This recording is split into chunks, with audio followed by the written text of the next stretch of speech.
Hi, everyone. It's Tammy Mastroberte, founder of Elevated Existence, and I am here with best-selling author, one of the stars of the movie The Secret, which I'm sure you've either read the book or seen the movie at this point, and expert in all things law of attraction and manifestation, Joe Vitale.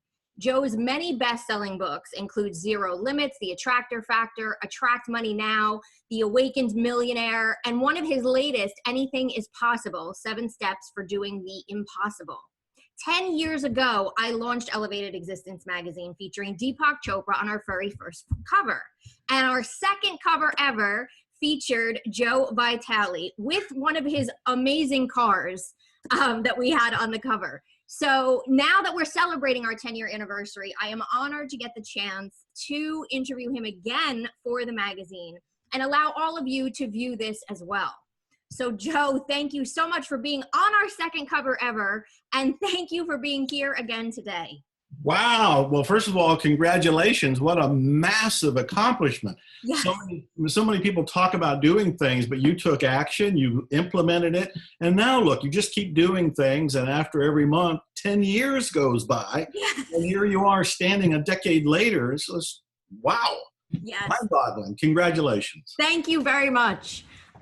So again, it's been 10 years, right? So I know in 10 years, the law of attraction is still operating the same way that it was operating 10 years ago. However, in terms of sort of how you have grown yourself, right, in the past 10 years, and how you have evolved in learning more about the law of attraction every day, really. Is there anything that you say you know now or that you've sort of mastered now better than maybe 10 years ago? Wow, what a priceless question. And the first part of the answer is absolutely yes. I mean, the law of attraction is almost like kindergarten in understanding how to manifest your own reality. Yeah. It's an important step, and it's important that we go through those grade school years, but at some point we have to go beyond it. We have to transcend it. We have to become even more empowered. We have to learn about the other laws. We have to learn how to implement all of this, how to integrate all of this. We have to expand our consciousness. We have to, in a sense, go on to junior high, to high school, to graduate school, and then out into the world. So the law of attraction is alive and well, just like the law of gravity is alive and well. But at the same time, it's an early step. And what I know 10 years later, 10, 11 years later, whatever it happens to be, is that there is a whole lot more to add to it to make our lives staggeringly beautiful and miraculous. So I love the law of attraction. I'm always grateful for the law of attraction, but we want to go beyond it. Yes, yes, absolutely. So in teaching and coaching people and working with people and writing all these books over 10 plus years, do you think that people struggle with the same aspects of manifestation today as they did 10 years ago? I do, and I think there's a lot of misconceptions about what the law of attraction is. I think a lot of people have a superficial understanding of the law of attraction. And so, for example, many people think, well, all I have to do is sit, meditate, visualize, feel, and then the doorbell will ring and the love of my life will be there, or the doorbell will ring and there will be my car or my new job or something like that. And I definitely believe that's possible. I definitely believe in magic and miracles. And I like it when the doorbell rings and there's a surprise there. Right. But what people misunderstand is that life is a co-creation. You have something to do. It's not a one-way street where you just sit in a lazy boy chair and tell the universe, here's what I want. And here's all of my list of demands, so to speak. Or here's my Santa Claus list, so to speak. It's fine to start with the list because I think that's the power of intention. You gain momentum, you go in the direction of what you want. But at some point, you have to get out of the lazy boy chair and you have to go out in the world and actually co-create whatever it is that you happen to want.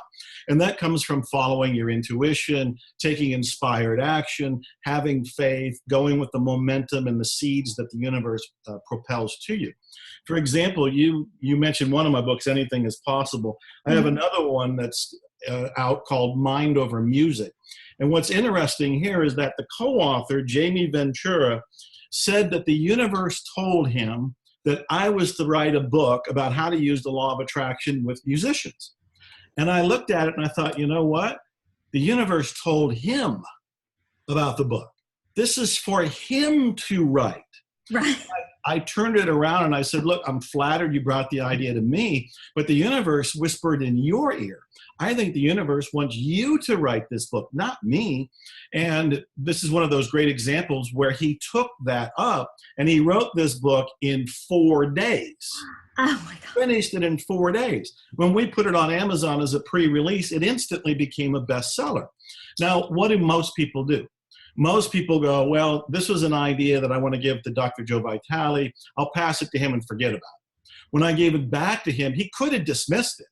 He could have just said, well, I don't want to write that book. You know, let the universe write that book. Let somebody else write that book. But he knew that life is a co-creation and that when you are given the opportunity to create something, it's your part of the formula to go and do it. Then when you do, you can look back and go, oh, wow, I wrote a book. Or in your case, you can look back and go, 10 years of doing this magazine, 10 years.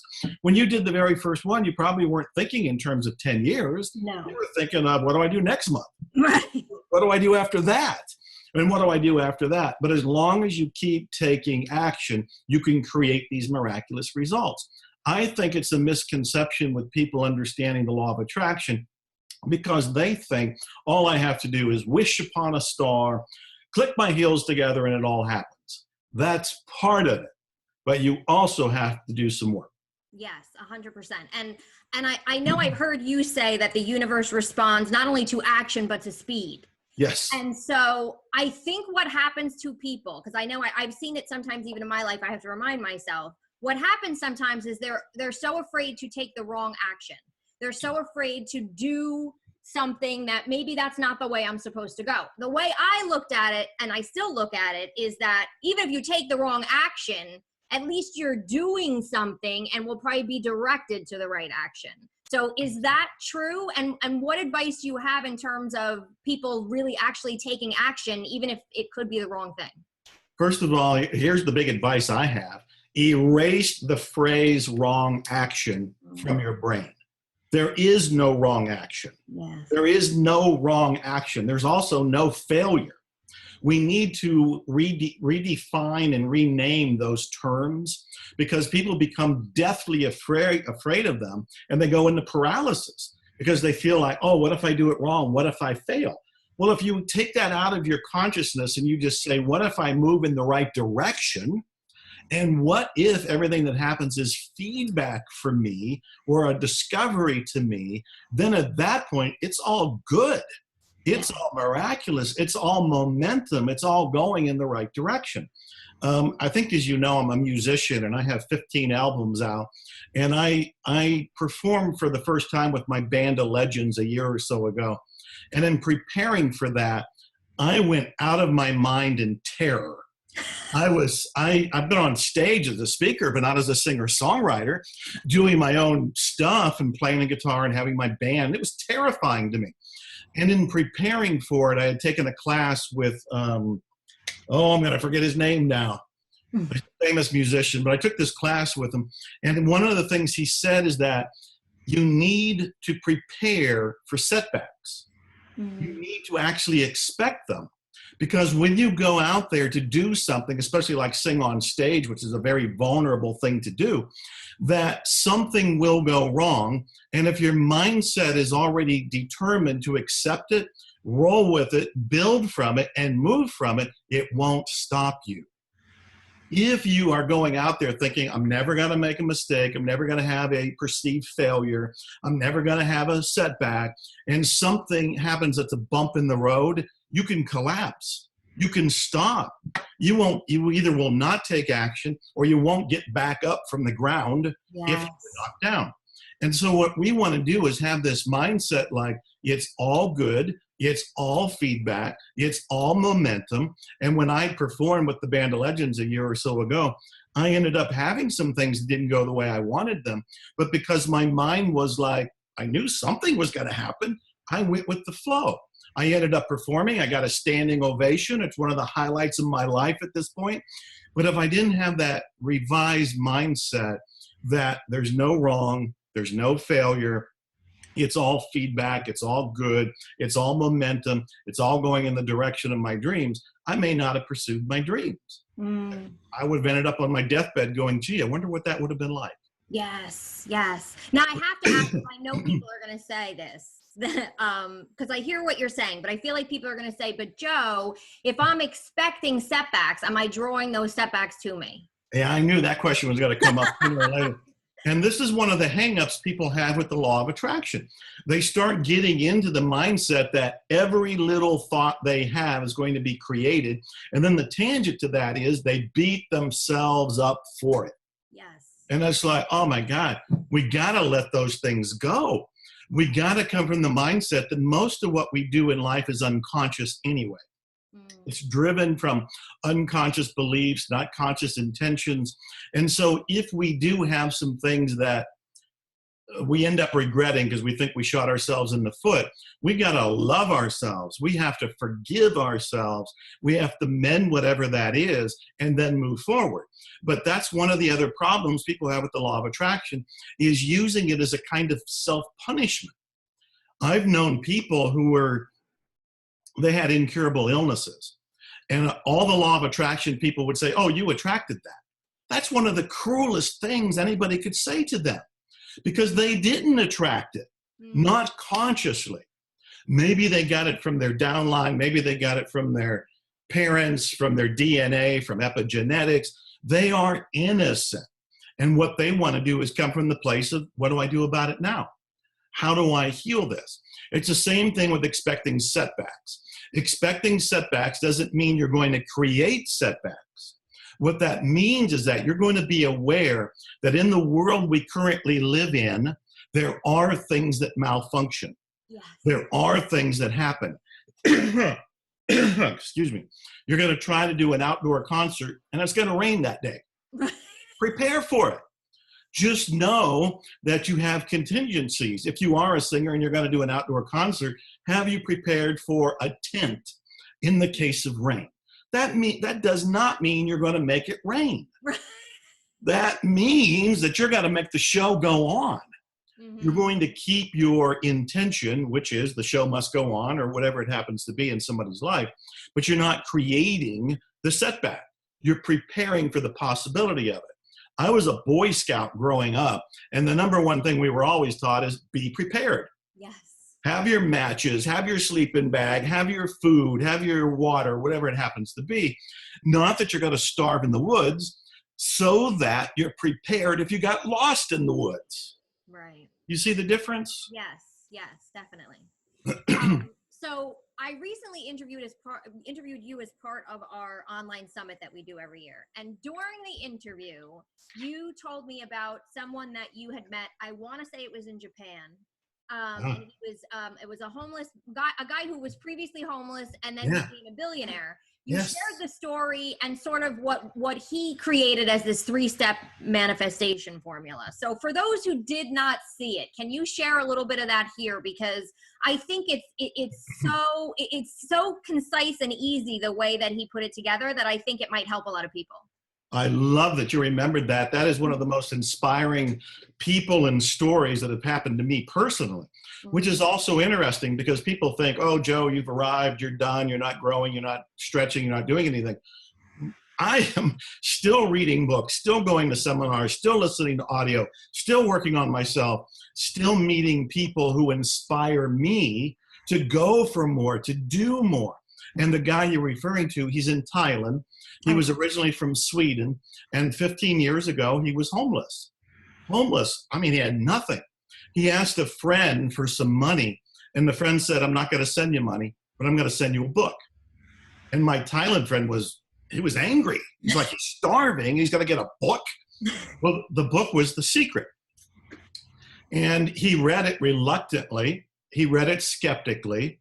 And this is a lesson for everybody, because he said, well, let me try it on something small. Mm-hmm. And he said, I need lunch. And so he went through the principles of visualizing lunch, trying to imagine somebody buying it for him or somehow getting it. What would it feel like if he had a full stomach? Somebody bought him lunch that day. And then he thought, well, maybe that's a fluke. Maybe that was just a weird little coincidence. So he thought, well, let me see if I can get a cup of coffee. And he's doing it on very little things, so his believability isn't stretched to the breaking point. It's within the realm of possibility. Somebody buys him coffee. And then he thinks, wow, I wonder if I can actually get off the beach. I wonder if I can get a job in an apartment. 2 weeks later, he's got a job and he's in an apartment. 15 years later, he is a billionaire. Oh my God. He is 35 years old. He has 20 companies. He has 150 employees. And he says he credits everything to me, Bob Proctor, and Jack Canfield. Mm. And I'm going, man, you took this and ran with it. You're doing even more than I did with it. Mm-hmm. And so I'm inspired by him, and I asked him, because we're going to write a book together. We're writing a book called Homeless to Billionaire. Homeless to Billionaire. And it's his success secrets, his wealth secrets. He calls himself a money magnet at this point, and he wants to teach us to be a money magnet. So I asked him one of the meditations he does, and there is one you referred to, 3 steps to it. Mm-hmm. Pausing for dramatic emphasis and for some fluids. No problem. Make people wait for the good stuff, right? Yes. So the very first step in his 3-step formula for manifesting something big in your life, and I love it because it's unique. It's something I wasn't even doing, but I'm doing now. Mm-hmm. The very first step is to be in this present moment. And to be in this present moment, what he does is pay attention to his sensory awareness. What am I hearing in this moment? What do I see in this moment? What am I feeling in this moment? And he spends several minutes really being in a kind of presence of mind where you realize the miracle is really here. We all want this miracle that we push off in the distance, but the past is gone, the future isn't here. The real miracle is right now. So he starts with the sensory awareness of where I am. He listens to his breathing. He gets into his body. He may hear birds, or in my case, I hear an air conditioning running. So there's things that pull me into the moment. Mm-hmm. That's the first step. The second step, and I so love this one, he said he thinks of someone or something that he loves. And he said almost always it's his family. He's married. He has 2 kids. And so he says, I don't want to manifest without my family. And he also says you cannot manifest without emotion. So he's choosing love. And in this second step, he's imagining his wife, he's imagining his kids, he's imagining all of his feelings, and he's feeling them, not just visualizing them. He's having this sensory awareness of his love for his family in this moment. That's the second step.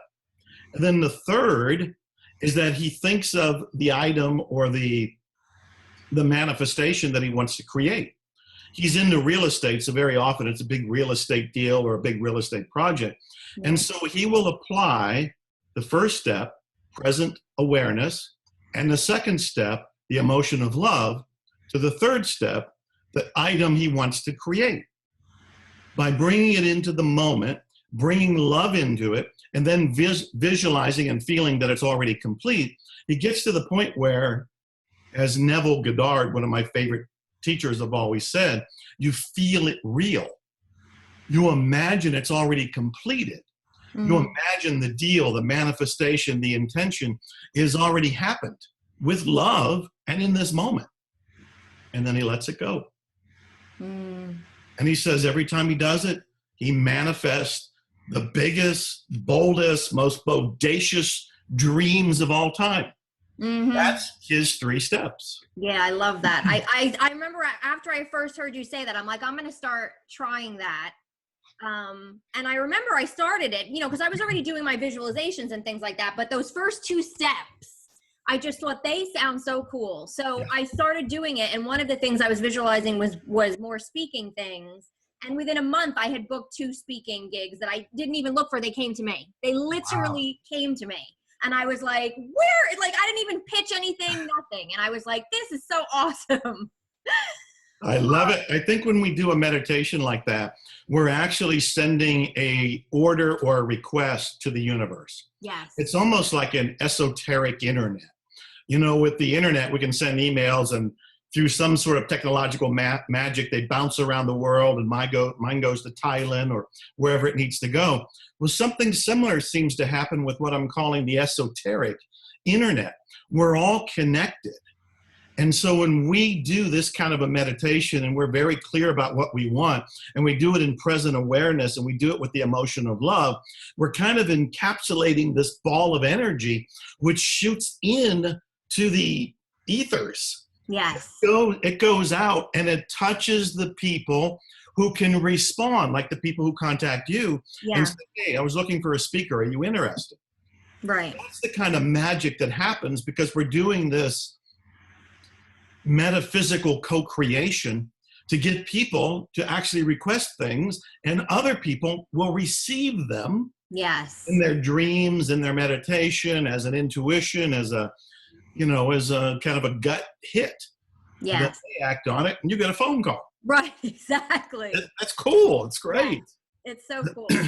So what I also love about your work and everything you do is you teach about manifestation, but you've also written books on awakening, on enlightenment, and all these sort of other, more spiritual topics as it relates to achieving goals and things along those lines. So can you talk a little bit about how spirituality and that sort of piece of things can tie into us utilizing the law of attraction, achieving our goals and things along that line? Why has it also been important to you to teach on awakening and enlightenment and things along those lines? Oh, thank you very much, because that's such a beautiful question. That's really where my heart and soul is, more than the law of attraction, more of just getting things. I think what we're here to do is to awaken. Mm-hmm. And what that awakening is a spiritual experience. And the way that I've been describing it, and I have a book called The Awakening Course and an audio program called The Awakening Course, where I say there's 4 levels of consciousness.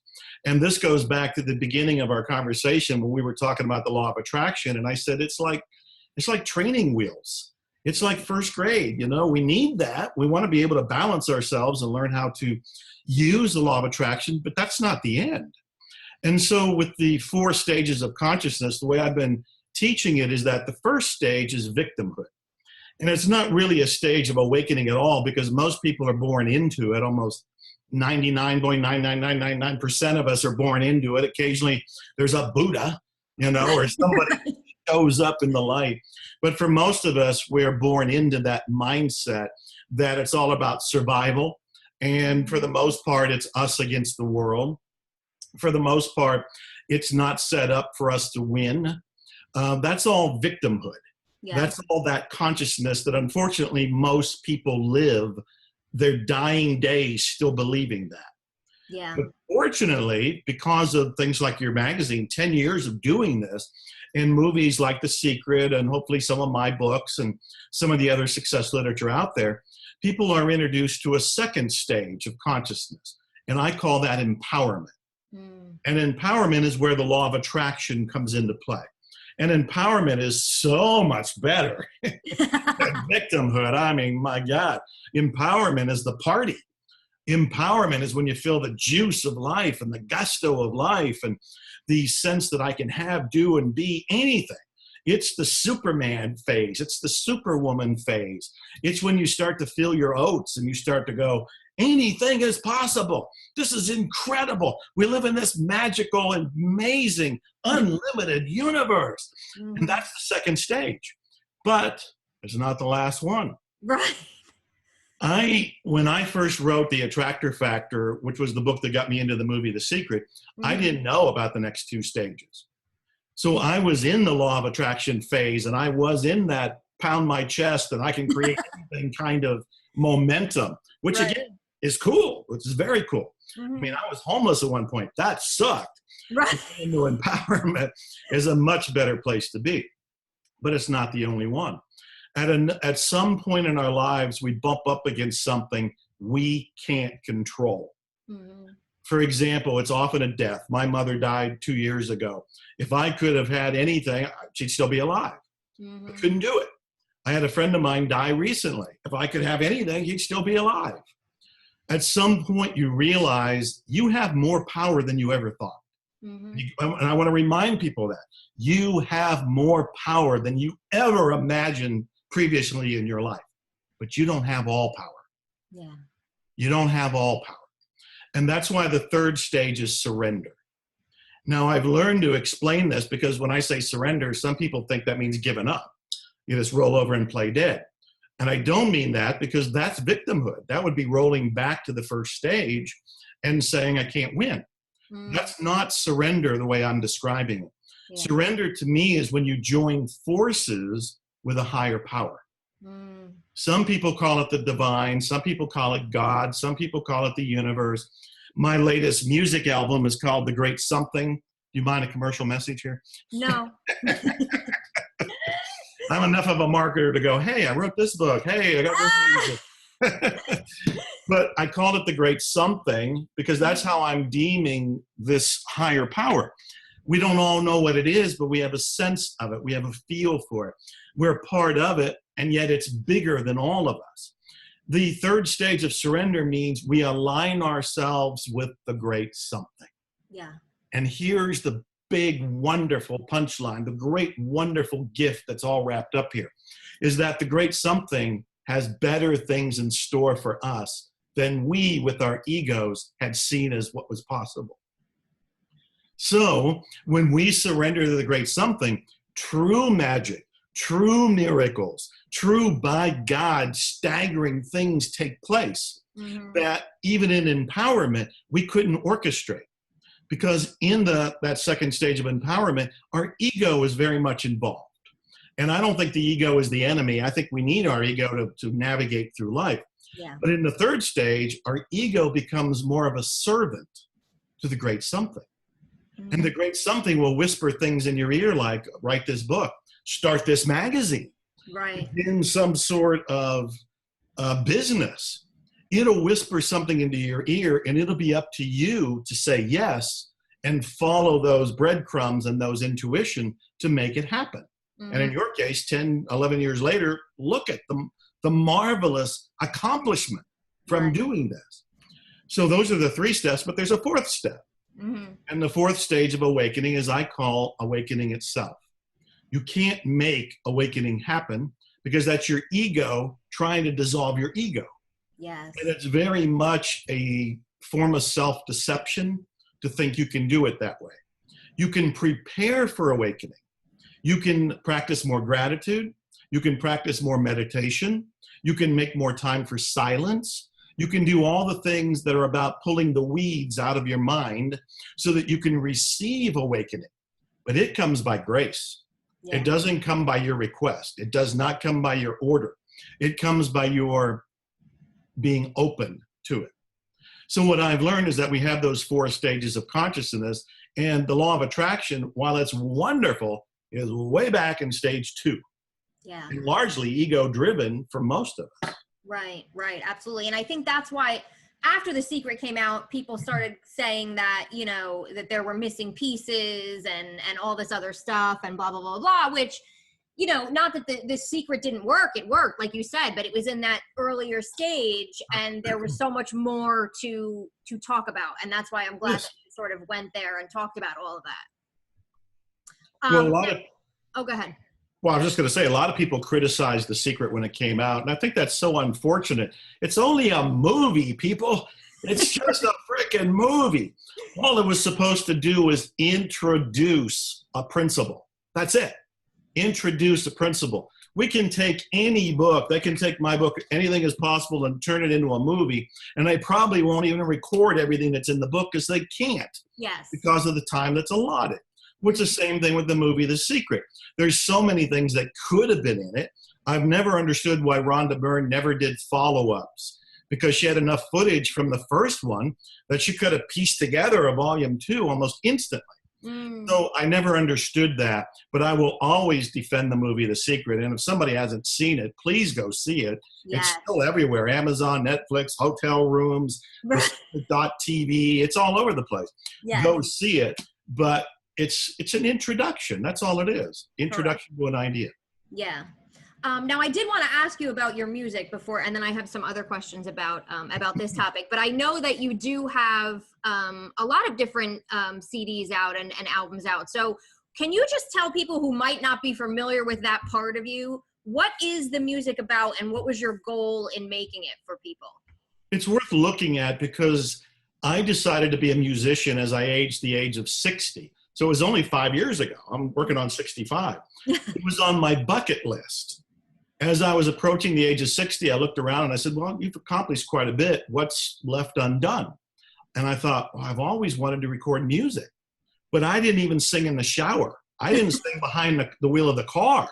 You know, I was so intimidated and inferiority complex about that whole idea that I never sang in public. I had a couple guitars, knew a couple chords, didn't know how to write music, didn't know how to record music, didn't know how to do any of this.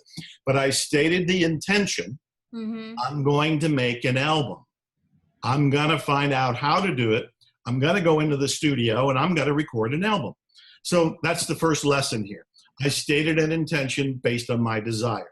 Here's the next thing that happened, and I'm being very transparent here because I want people to realize this is what happens when you go for dreams you've never done before. I fell into fear. All of my limiting beliefs. Who am I to do this? Who am I to sing? I'm too old. I'm too whatever. I have no experience. I have no musical talent. I have no musical background. I have no evidence that I can go into a studio and pull this off. What if I look like a fool? What if I make big, massive mistakes? What if, going back to some of our original questions, this is wrong or this is a failure? All of that welled up within me and I went, oh my God, this is enough to stop anybody. But, and this is the other thing I want people to get, is I question my beliefs.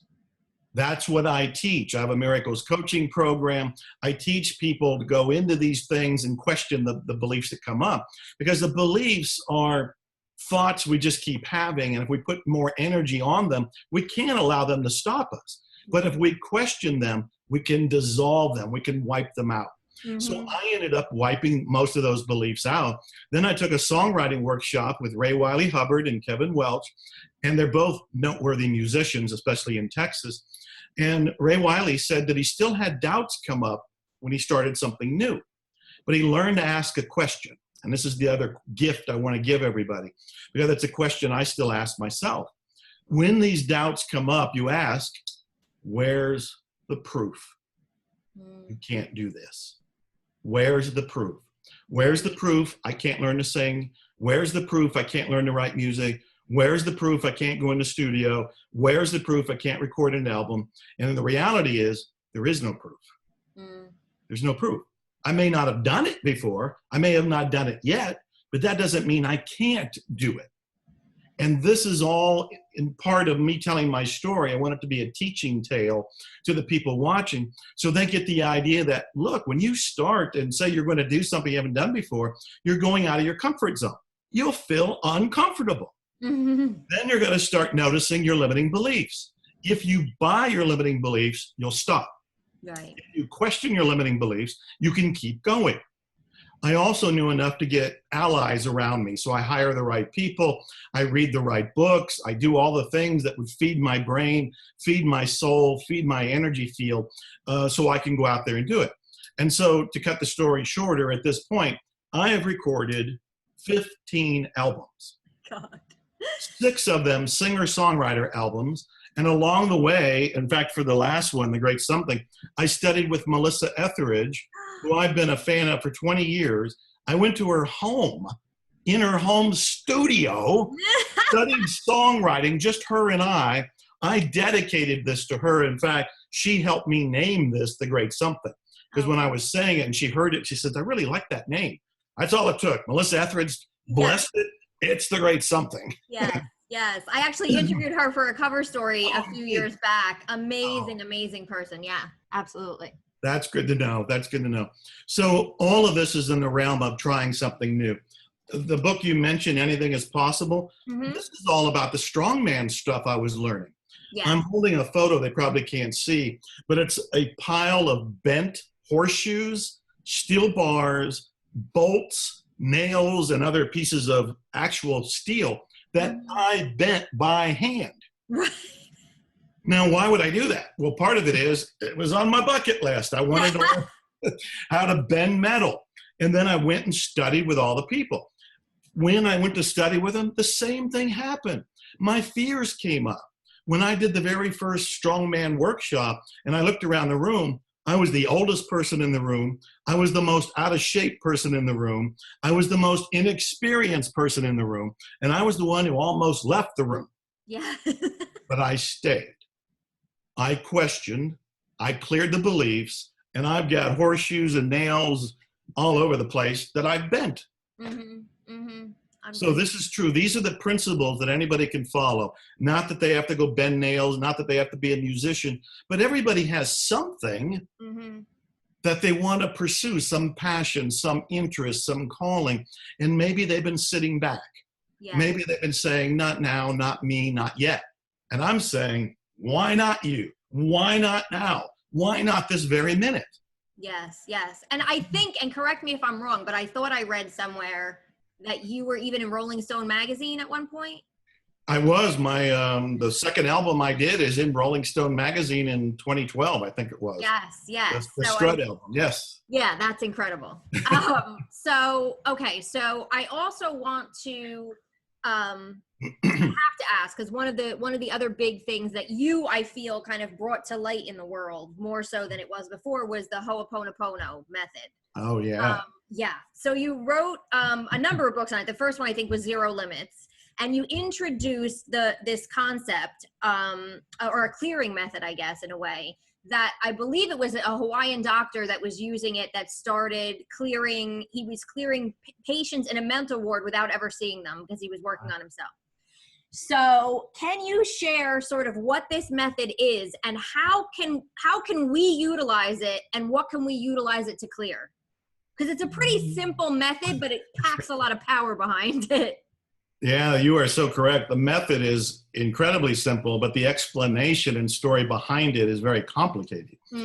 I wrote 2 books, Zero Limits, the one you mentioned, and then 10 years later, I wrote the follow-up called At Zero. And it is the true story of a therapist, as you mentioned, who helped heal an entire ward of mentally ill criminals by using this method not on them, but on himself, which is a clue to how this works. It's very much, and this is how the world is to me, it's an inside-out approach to change. Yes. Instead of trying to change everybody else, everything else, you look inside yourself and you find a way to change your perceptions. You change that, and magically, other people change, the situations change, and that's what Dr. Hulen, who was the therapist in Hawaii, was discovering and doing. Because that mental hospital was shackling those patients, sedating those patients, doctors were quitting, nurses were quitting. It was hell. They didn't want to be there. He went there because they needed to have a licensed therapist there. But he also said he was not going to do traditional therapy. And they said, do whatever you want. We just have to have somebody here so we can keep our funding. And so he would look at their charts. He would look at their paperwork.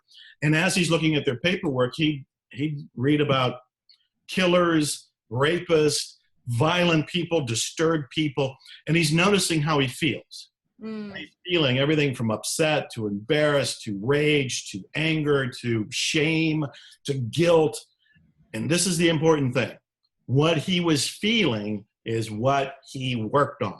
Yes. He did not work on the patient. The patient was a trigger to find what was in him. So as he found what was in him, what is he doing?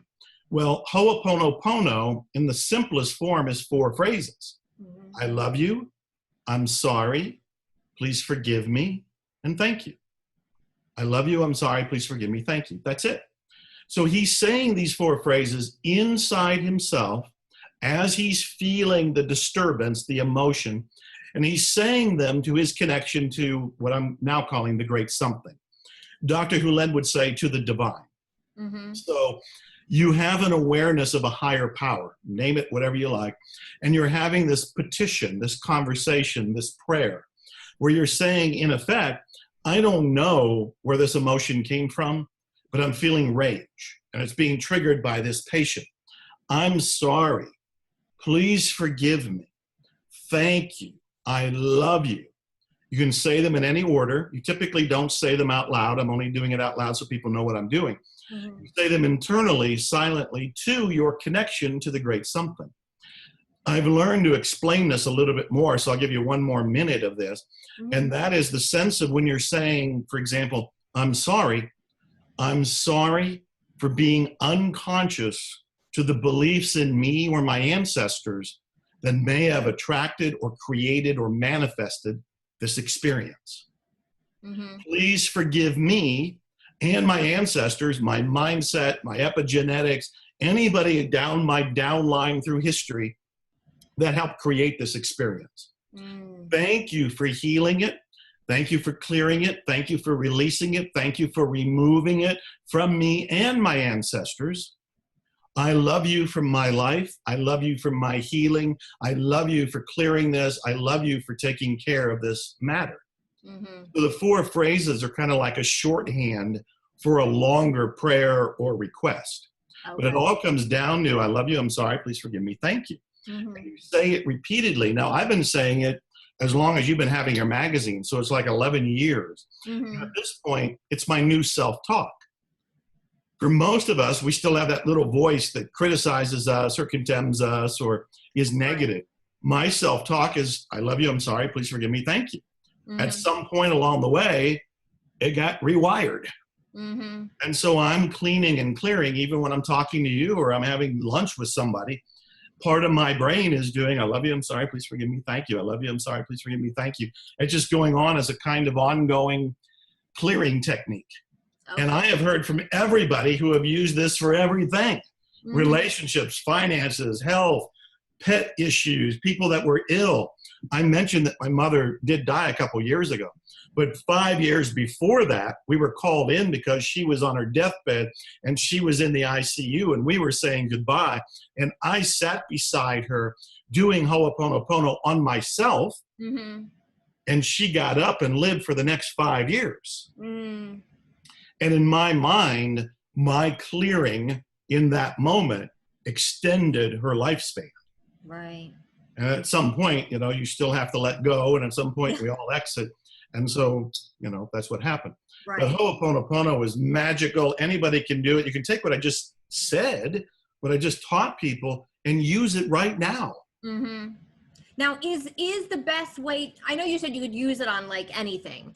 So would you say using it on, like if we have negative emotions coming up about something, would you use it on that? Do you use it on a belief? How does it sort of work best?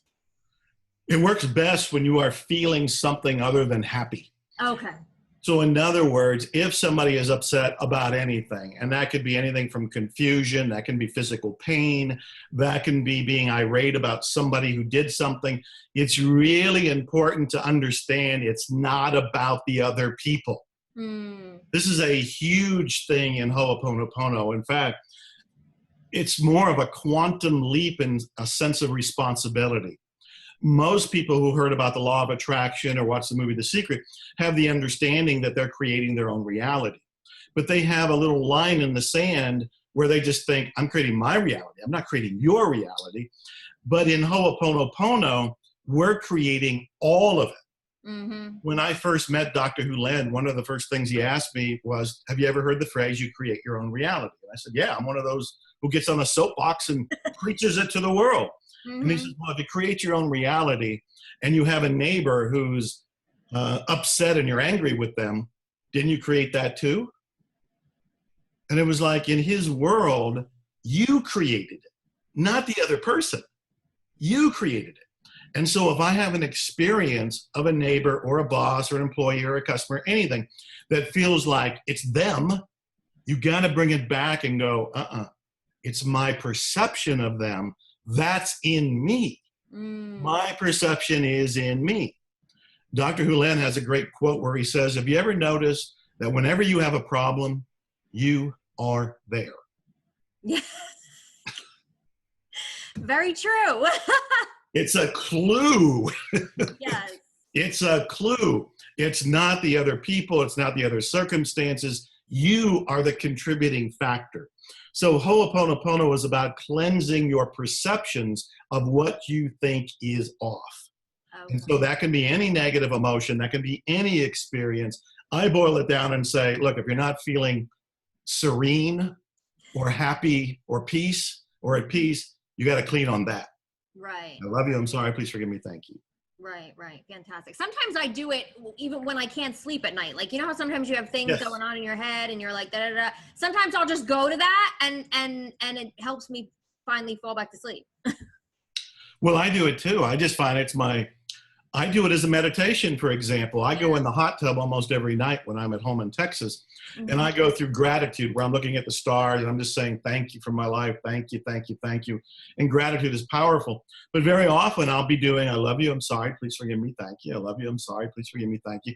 I'm just going through it, but I'm not just saying the words, I feel those words. Right. So as I'm saying it here, I'm saying it kind of quick and you may not pick up that I actually feel love when I say, I love you. I'm looking at the universe going, oh my God, thank you for my life. I mean, thank you. Right, right. And when I say I love you, I mean, it's like saying it to the long lost lover. I love you. And when I'm saying, please forgive me, it is that tearful, like, I don't know where the limiting beliefs came from. I don't need to know. But please forgive me for them, my ancestors, whoever had them, and let's let them go. Yeah, yeah. I'm sorry, please forgive me. Thank you and I love you. Powerful stuff. Yes, yes, fantastic. So before we end, and I know we've covered so many different things and given so many different tools and techniques, is there sort of an exercise or something you can leave us with that will help people, no matter where they are on their path, move closer to that awakening state, and so that they can sort of move closer to their manifestation goals? Yeah, what a great question. I do have an exercise that I love doing, and I've done it in workshops. I have it in the book, The Awakening Course, and the audio version of it. And very quickly, what it is I walk people through, and I'm going to do it here, but the condensed version of it, where I ask them to notice their thoughts. Right now, they're having thoughts. So we all have thoughts. And their thoughts may be reflections on what we've been talking about. Maybe something is really anchored with them and they're chewing on it. But I want them to notice you have thoughts. But I also want you to notice you are not your thoughts. You can be aware of your thoughts. You can be detached to your thoughts. You can observe your thoughts, so you are not your thoughts. That's the first level of causing a separation into a more awakened state. Because too many are locked into their thoughts. They are attached to them. You're not your thoughts. The second level is to notice you have feelings. Maybe you're happy. Maybe you're sad. Maybe your body hurts a little bit. Maybe you need to squirm in the chair a little bit. But notice that you have feelings, and you can observe the feelings, which suggest you are not your feelings. You can have them, you can observe them, you can describe them even, but you can be separate and observe your feelings, much like you can be separate and observe your thoughts. And the same thing with the physical body. We're in this physical body, which is kind of like this suit we get to wear as we go as spiritual beings walking through life. We can be aware of our body. We can describe our body, but we don't have to be attached to the body. We can actually go deep within and observe that it's kind of like a flesh suit. It's kind of like this great gift, this machinery, a biological machinery that we inhabit. And we're looking out through our eyes. And we get to experience this whole world. But we are not our body. And then we go to the big question. If you're not your mind, you're not your thoughts, you're not your emotions, and you're not your body, who or what are you? Yeah. And for me, in spiritual terms, they call it the witness. You can call it the observer. Mm-hmm. But there is a part of you, an essence in you, that is separate from all of those other material things. And that's that essence that is the step to awakening. And to take it even one step further, when you do the exercise, Tammy, and I do the exercise, and everybody watching does the exercise, we all end up in the place that's identical in each of us. The observer in you is the same observer in me. The observer in me is the same one in somebody else watching from Thailand or Africa or wherever they happen to be watching this great interview. Mm-hmm. That also is pointing us in the direction that we're all one. Yes. And there's the universal consciousness. Talk about the title of your magazine, Elevated Existence, just come from that place, and now we are all elevated in our existence. Mm. That takes us to awakening. Perfect, perfect. Now, where is there anything that I didn't mention that you have either coming up or that you want to talk about? And then where can people go to find more info about you? You're such a delight. Thank you. Thanks for the honor of being here and including me and letting me be part of the party and the celebration. Yes. What a great gift. What an honor. Thank you very much for that. I have a couple gifts I can give people, which is also telling them what I'm up to and what I'm doing next, and also a way to keep in contact. I have something called the Beginner's Guide to Miracles. It's at beginnersguidetomiracles.com, www.beginnersguidetomiracles.com. That is a 6-day video tutorial. So every day for 6 days, they'll get a short message by video through email that they can watch. And these will walk them through some of the basic steps of creating miracles in their own lives. So it'll take them through the law of attraction, but past it. So that's beginnersguidetomiracles.com. And then if they're more interested in reading, I have 3 volumes that I call the Miracles Manual. And they're all at miraclesmanual.com, www.miraclesmanual.com. All of this is free. Just go there, beginnersguidetomiracles.com, miraclesmanual.com, sign the form, you'll get the access and enjoy. And of course, I'm all over the internet, so if people poke around, they'll find me somewhere. Yes, that is true. That is very true. Well, thank you so much again for being with us, 10 years ago and agreeing to do this with us again. I know that your work continues to grow and we continue to follow it. So thank you so much for everything that you do and that you are going to continue to do. And I'm sure that I will interview again, maybe in another 10 years for the magazine. Well, I hope sooner than that, but thank you. Keep me on the radar. Yes, Tammy, I love you. I love what you're doing. Godspeed to all your listeners, viewers, readers. You're doing incredible stuff. I support you all the way through just keep on going. Yes. Perfect. Ditto. And thank you so much. And thank you to everyone who is watching, and we will see you next time.